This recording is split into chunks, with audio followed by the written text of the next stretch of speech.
টানা বৃষ্টিপাত ও পাহাড়ি ঢলে সুনামগঞ্জের নিম্নাঞ্চল প্লাবিত হয়েছে। জেলার সুরমা, জাদুকাটা, কুশিয়ারা, ভোলাই, পাকলি সহ সব নদ নদীর পানি বাড়ছে।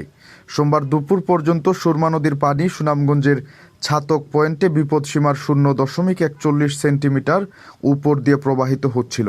নদ নদীতে পানি বৃদ্ধির কারণে ছাতক দোয়ারাবাজার উপজেলার নিম্নাঞ্চলে পানি প্রবেশ করেছে।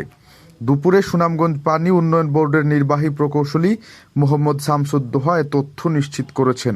পানি উন্নয়ন বোর্ড সূত্রে জানা যায়, শনিবার রাত 9টা থেকে রোববার সকাল 9টা পর্যন্ত 15 সেন্টিমিটার পানি বৃদ্ধি পেয়েছে। নদীতে এখনও পানি বাড়ছে, তবে গত 24 ঘন্টায় সুনামগঞ্জের বৃষ্টিপাত রেকর্ড করা হয়েছে 100 মিলিলিটার। প্রকৌশলী শামসুদ্দোহা জানান, ভারী বৃষ্টিপাত ও পাহাড়ি ঢলের কারণে সুনামগঞ্জের নদ নদীগুলোর পানি বৃদ্ধি পাচ্ছে।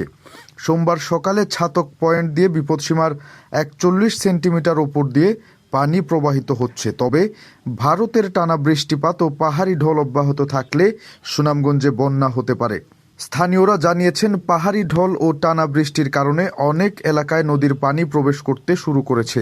জেলার তাহিরপুর উপজেলার শক্তিয়ারখোলা এলাকার 1 কিলোমিটার সড়ক জাদুকাটা নদীর পানিতে প্লাবিত হয়েছে। বর্তমানে ওই সড়কে যান চলাচল বন্ধ রয়েছে। পানি উন্নয়ন বোর্ড আরও জানিয়েছে, শনিবার সকাল 8:30টার দিকে সুনামগঞ্জের 16 পয়েন্টে সুরমা নদীর পানি বিপদসীমার 112 সেন্টিমিটার নিচ দিয়ে প্রবাহিত হচ্ছিল। এই নদীর পানি ছাতক উপজেলায় বিপদসীমার মাত্র 70 সেন্টিমিটার নিচ দিয়ে প্রবাহিত হচ্ছিল।